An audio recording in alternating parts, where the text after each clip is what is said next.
అనంతపురం నగరంలో కుక్కల బెడదను నివారించేందుకు ఏబీసీ కార్యక్రమాన్ని అత్యంత ప్రతిష్టాత్మకంగా నిర్వహిస్తున్నామని అనంతపురం నగరపాలక సంస్థ నగర కమిషనర్ బాలస్వామి తెలిపారు. యానిమల్ బర్త్ కంట్రోల్ ద్వారా కుక్కల బెడదను పూర్తిగా నివారించేందుకు చర్యలు చేపడుతున్నట్లు వెల్లడించారు.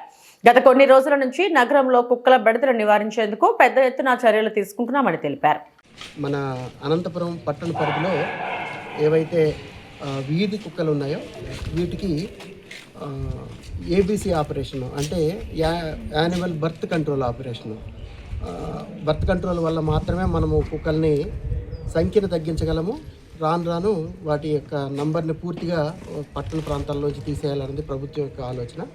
దాని ప్రకారము మన అనంతపురం నగరపాలక సంస్థలో సుమారు 4,900 వరకు డాగ్ సెన్సెస్ ప్రకారము 4,900 వరకు కుక్కలు ఉన్నట్టు అంచనా. వాటిల్లో మనము ఏదైతే స్నేక్ ఇంటర్నేషనల్ హర్యానా వారితోటి టైఅప్ అయిన తర్వాత ఈ అగ్రిమెంట్ బేస్ చేసుకొని ఎక్కడ కూడా డాగ్ ఆపరేషన్ ప్రోటోకాల్ని తూచా తప్పకుండా చేసే విధంగా చర్యలు తీసుకుంటూ ముందుకెళ్ళడం జరుగుతూ ఉంది. ఈ ఆపరేషన్లు చేసే ప్రక్రియని నవంబర్ 14వ తారీఖున మనము ప్రారంభించడం జరిగింది. నవంబర్ 14 నుంచి డిసెంబర్ 15 వరకు కూడా ఒక నెల పాటు చేసిన ఆపరేషన్లు ఎన్నైతే ఉన్నాయో వాటిని బేస్ చేసుకొని మనము ఆర్గాన్ కౌంటింగ్ అనేదాన్ని బహిరంగంగా మీడియా ముందు, అదేవిధంగా ప్రజాప్రతినిధులు కానీ సిటిజన్స్ కానీ ఎవరైనా వచ్చి చూసుకునే విధంగా ఏర్పాటు చేసుకోవడం జరిగింది. డిసెంబర్ 15, 2025 సంవత్సరం ఒక విడత కంప్లీట్ చేయడం జరిగింది. దానిలో 835 కుక్కల్ని ఆపరేట్ చేయడం జరిగింది. అదేవిధంగా 2025 డిసెంబర్ 15 నుండి నిన్నటి వరకు అంటే జనవరి 19, 2026 వరకు చేసిన ఆపరేషన్లకు సంబంధించిన ఆర్గాన్ కౌంటింగ్ని ఈ రోజున ఏర్పాటు చేశాము పారదర్శకంగా. అనంతపురం నగరపాలక సంస్థ పరిధిలో 927 కుక్కలకి అంటే ఈ 34 రోజుల్లో 927 కుక్కలకి ఆపరేషన్ చేయడం జరిగింది. దీన్ని పీరియాడికల్గా మా ఎంహెచ్ఓ గారు కానీ షాకీర్ గారు కానీ వీళ్ళందరూ కూడా ఎప్పటికప్పుడు ఇక్కడ జరిగే ప్రక్రియని గమనిస్తూ ఉన్నారు.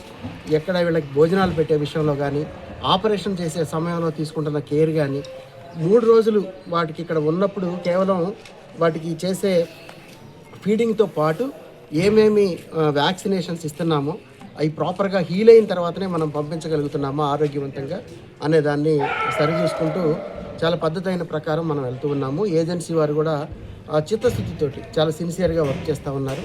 దానికి సంబంధించి వారికి ఏదైతే సర్టిఫికేషన్స్ రావాలో మా డిపార్ట్మెంట్ ఒకటే కాకుండా ఈ ఆర్గాన్ కౌంటింగ్ కమిటీలో స్వచ్ఛంద సంస్థలు కానీ ఇలా మీడియా పర్సన్స్ కానీ అందరూ కూడా ఇన్వాల్వ్ అయ్యి ఓపెన్గా చేస్తూ ఉన్నాము.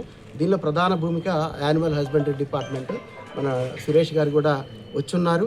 లాస్ట్ టైం ఆర్గానిక్ కౌంటింగ్లో వారు వర్చువల్గా పార్టిసిపేట్ చేశారు, సమయం కుదరక.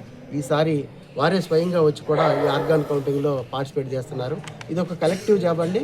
ఖచ్చితంగా ప్రజలకు మేము విజ్ఞప్తి చేసేది ఒకటే, కుక్కల్ని మనము తీసుకెళ్ళి నిర్మూలించేదానికి అవకాశమే లేదు మనకు చట్ట ప్రకారం. మన సుప్రీంకోర్టు కూడా గైడ్లైన్స్ ప్రకారం ఏం చెప్తా ఉందంటే మనిషి ప్రాణము ఎంత ముఖ్యమైందో కుక్క ప్రాణము ఏ జీవికైనా జీవించే హక్కు ఉంటుంది. కుక్క ప్రాణము అంటే అట్ ది సేమ్ టైం మనుషుల ప్రాణాలు కూడా అంతే ముఖ్యం. ఇతర జంతువుల వలన ఏదైనా ఇబ్బంది పడే పరిస్థితి లేకుండా ఉండాలి అని అంటే అందరి సహకారం అవసరం. సుప్రీంకోర్టు గైడ్లైన్స్ ప్రకారం అయితే కుక్కలకి ఇన్సెక్యూరిటీ ఫీలింగ్ ఉంటుంది. వాటి యొక్క సైకలాజికల్ దీని ప్రకారము ఇవి సుప్రీంకోర్టు చేసిన వ్యాఖ్యలే. ఈ సైకలాజికల్ ప్రాబ్లమ్స్ వల్ల వారు ఎక్కడైతే ఏ ప్రాంతంలో అయితే కుక్కలు ఉంటాయో ఆ ప్రాంతం అంతా వారికి సంబంధించింది. ఈ ప్రాంతంలో కొత్త కుక్క రాకూడదు లేదా కొత్త వారు రాకూడదనే ఇన్సెక్యూరిటీ ఫీల్ తోటే ఎక్కువ అగ్రెసివ్గా తయారయ్యే కుక్కల పరిస్థితి అది. అందువల్లనే మనుషుల మీదకైనా కొత్త కుక్కలు ఎక్కడైనా ఎంటర్ అయితే అలా రావడం కానీ అగ్రెషన్గా తయారవడం వీటన్నిటికి కారణాలు అవుతాయి. అందుకే సుప్రీంకోర్టు ఆఫ్ ఇండియా మనకి గైడ్లైన్స్లో ఏం చెప్పారంటే ఫీడింగ్ ఎలా అంటే అలా చేయొద్దు. కుక్కల ప్రేమికులు ఎవరైతే ఉన్నారో వారందరికీ ప్రత్యేకమైన విజ్ఞప్తి, ఎక్కడంటే అక్కడ ఇచ్చినట్లయితే ఆ ప్రాంతాల్లో వాటి రాజ్యాల కింద ఫీల్ అయిపోయి అగ్రెసివ్గా తయారయ్యే అవకాశాలు ఉన్నాయి. కాబట్టి ప్రతి డివిజన్లో కూడా ఒక డాగ్ ఫీడింగ్ సెంటర్ని ఐడెంటిఫై చేసి పెట్టమన్నారు. మేము ఐడెంటిఫై చేయడం జరిగింది నగరపాలక సంస్థ పరిధిలో. అంతేకాకుండా ఫీడింగ్ అక్కడే చేయాలని కూడా ప్రజలకు విజ్ఞప్తి చేస్తూ ఉన్నాము. ఈ కొద్దిపాటి చర్యల వల్ల మనము అటు కుక్కల యొక్క జీవనానికి మనము సపోర్ట్ చేసిన వాళ్ళు అవుతాము. అదే సమయంలో మనుషులకు ఎటువంటి ఇబ్బంది కలగకుండా చిన్నపిల్లలు, వృద్ధులు లేదా బళ్ళు మీద వెళ్ళే వాళ్ళు ఎన్నో రకాలైన ఇబ్బందులు పడటం మనం గమనిస్తూ ఉన్నాం.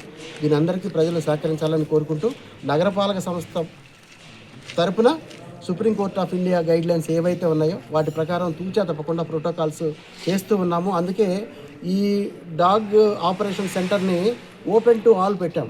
ఎవరైనా ఎప్పుడైనా వచ్చి చూసుకునేదానికి, నిజంగా వారికి వీధి కుక్కల మీద కొంతమందికి ప్రేమికులు ఉంటారు. ఒక మీడియా పర్సన్ ఈ మధ్య కలిసినప్పుడు మా కుక్కని తీసుకొచ్చారు సార్ అన్నారు. నేను వారికి చెప్పాం, దయచేసి ఇక్కడికి వచ్చి చూడండి, దానికి ఎలా ఆపరేషన్ చేశారు, ఎలా ఫీడింగ్ పెట్టారు, మళ్ళీ మీ దగ్గర ఎలా వదిలేరు అనే విషయాల్లో అంత చక్కగా ఇక్కడ జరుగుతూ ఉంది.